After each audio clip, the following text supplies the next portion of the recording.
कोकणातील नफ्याची शेती या यूट्यूब चॅनलवर आपलं सर्वांचं स्वागत आहे.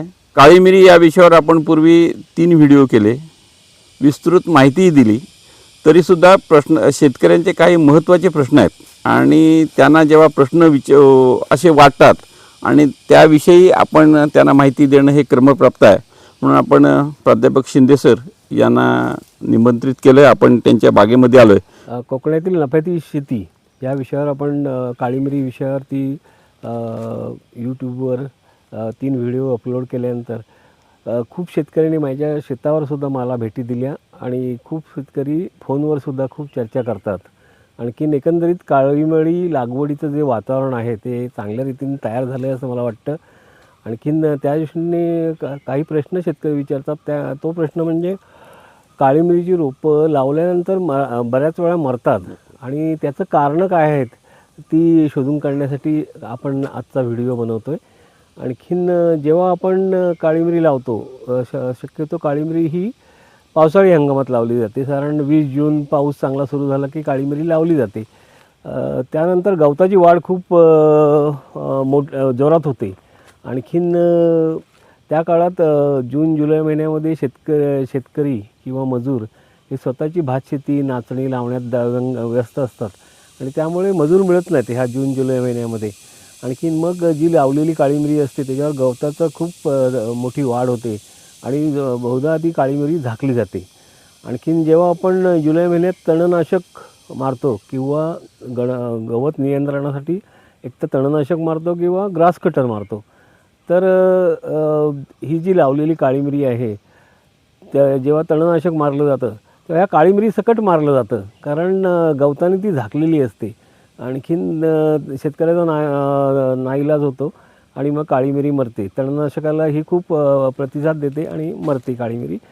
तसंच ग्रास कटरच्या बाबतीत जर ग्रास कटर मारला तर गवत असल्यामुळे इथे काळी मिरी लावली हे वापरणाऱ्याच्या लक्षात येत नाही आणि मग काळी मिरी मरते. तर माझं असं म्हणणं आहे की जर काळी मिरी चांगली जगायला पाहिजे असेल तर काळी मिरी उन्हाळीत लावावी. तर उन्हाळी लागवडीला बरीच कारणं आहेत. ज्यांच्याकडे पाण्याची नियमित उपलब्धता आहे, ज्यांच्याकडे ठिबक सिंचन आहे किंवा सूक्ष्म तुषार सिंचन आहे, तर माझं म्हणणं आहे की त्यांनी ती फेब्रुवारीमध्येच लावावी काळी मिरी. म्हणजे हे जे सांगितले तणांचे जे प्रश्न सांगितले ते बहुधा निघून जातील आणि काळी मिरी आपली झाडापर्यंत पोचलेली असेल या काळात 3-4 फूट वाढून. आणि काळी मिरीचं जर तुम्ही वाढीचं जर हे बघितलं वर्षभर वाढीचं जर सायकल बघितलीत तर तिची काढणी आपण फेब्रुवारी महिन्यात करतो. नंतर ती मार्च सुरू फेब्रुवारी महिन्यात काही दिवस ती सुप्तावस्थेत राहते काढणी झाल्यानंतर आणि मार्चपासून ती हळूहळू वाढायला लागते. म्हणजे वाढीचे महिने मार्च, एप्रिल, मे, जून आणि जुलै एवढे काळी मिरी वाढीचे नैसर्गिकता महिने आहेत.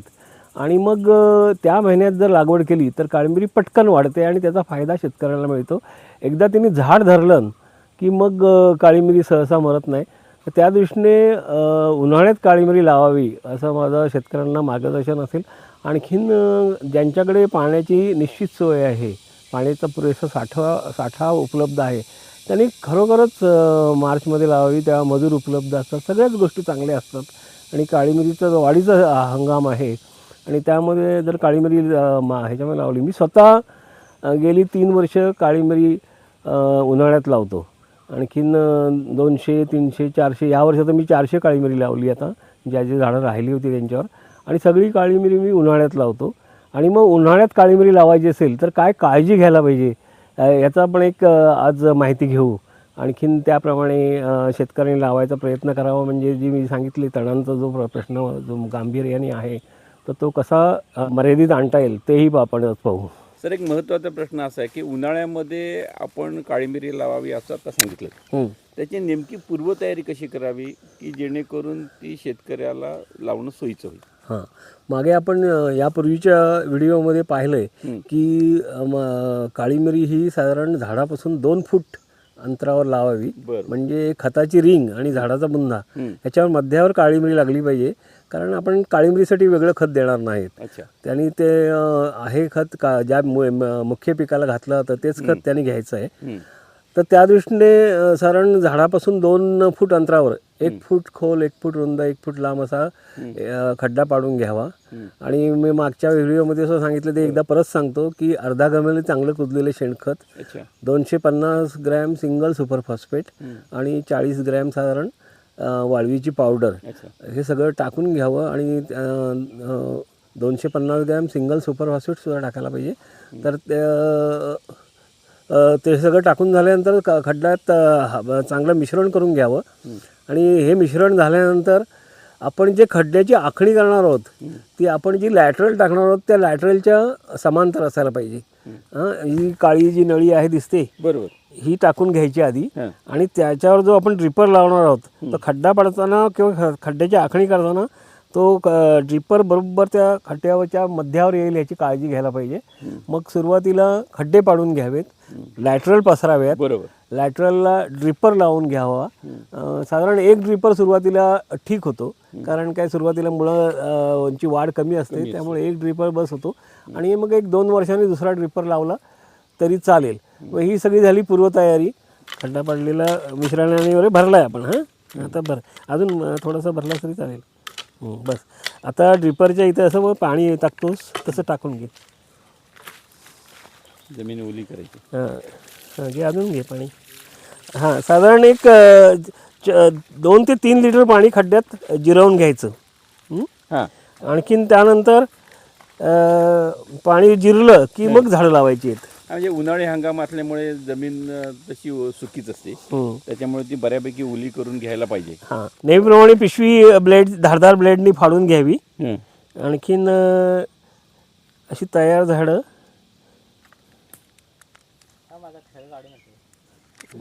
चल राहून दे आता घे झाडं घे चल.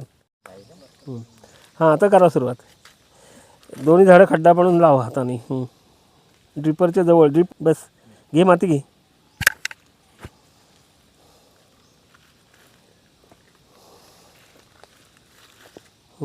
घे जरा हलकं पायानं दाब. आता पाणी जास्त झाल्यामुळे आता दाबलं जाणार नाही. हलकं दाब. आता घे माती बाकीची.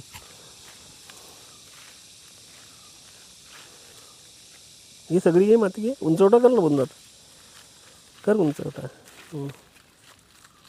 घे सगळी माती घालून उंचवटा कर पुरा. आता ती बस झालं. आता हे घ्या जरा ते सळी दे मला. सळी दे. हे काय आहे सर नेमकं? हां सर अशा तऱ्हेची एक सळी वापरायला पाहिजे. कारण आपण जेव्हा उन्हाळी लागवड करतो तेव्हा ड्रिपर हलण्याची शक्यता असते. आणि ड्रिपर हलला की 100% झाड मरतं. कोणीतरी लॅटरल हलवली की ड्रिपर हलतो. तर त्या दृष्टीने अशा तऱ्हेची एक सळी घ्यायची. ही 6 mm जे लोखंड ह्याला कन्स्ट्रक्शनमध्ये वापरतात त्याची 50 सेंटीमीटर लांब सळी आहे 6 mm. आणि तिला एक बेंड केलं इथं वरती. आणखीन ही सळी ड्रिपरच्या इथे खोवायची आतमध्ये अशा तऱ्हेने. आणि ह्या सळीला ड्रिपर बांधायचं.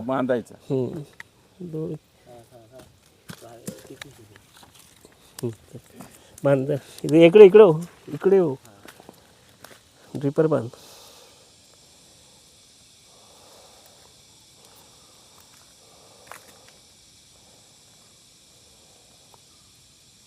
आता हा बांधलेला ड्रिपर कधीही हलणार नाही. आणि मग झाड मरण्याची शक्यता एकदम कमी होते.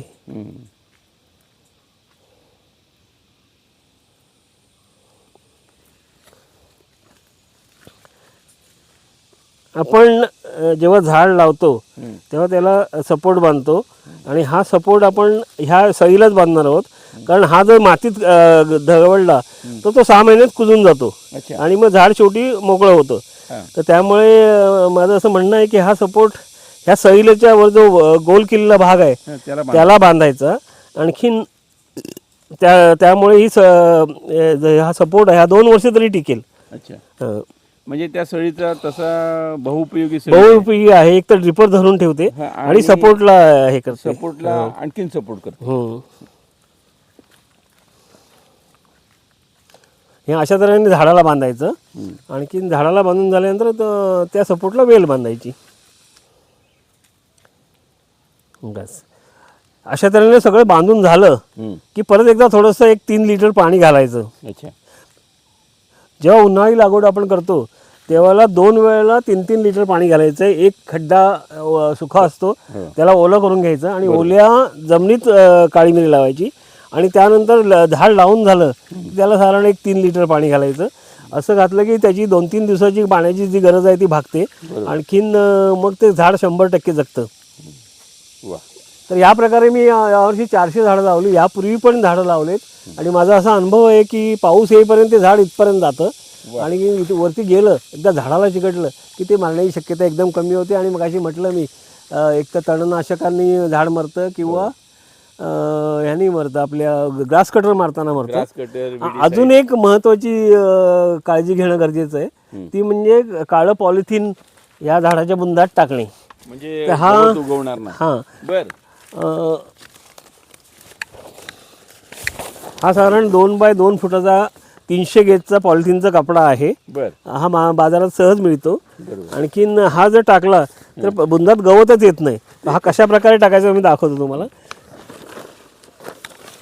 हे अशा प्रकारे टाकायचं आणि हे दगड ठेव वरती, म्हणजे छोटे छोटे दगड ठेव ना, छोटे ठेव ना.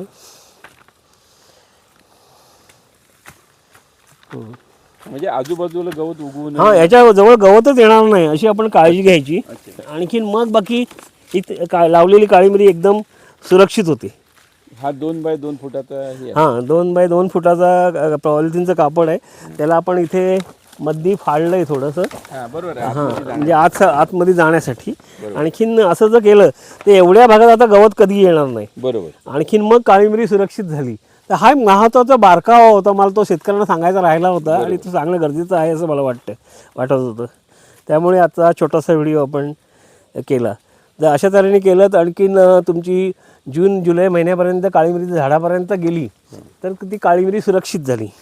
मगाशी सर ती आपण उन्हाळ्यातल्या काळी मिरीची पाण्याची व्यवस्था करायची ती तुम्ही दाखवली. हां तो ड्रिपर दाखवला. हां, आणि हे काय, ह्याला जेट म्हणतात. ह्याला जेट म्हणतात. हा जैन कंपनीचा आहे. हा. अतिशय स्वस्त येतो, 3.5 रुपयाला मिळतो. हा. आणि त्याचं पाणी डिस्ट्रीब्यूट करण्याची जी हे आहे क्षमता आहे ती अतिशय चांगली आहे. बरोबर. आणि किमतीला फार कमी आहे. आणि त्यामुळे जेव्हा आपण ड्रिपर वापरतो तेव्हा काळं पॉलिथिन टाकावं, जरूर टाकावं. बरोबर. जाड काळं पॉलिथिन ते 2 ते 3 वर्ष टिकतं आणि तेवढ्या वेळात काळी मिरी चांगली होऊन जाते.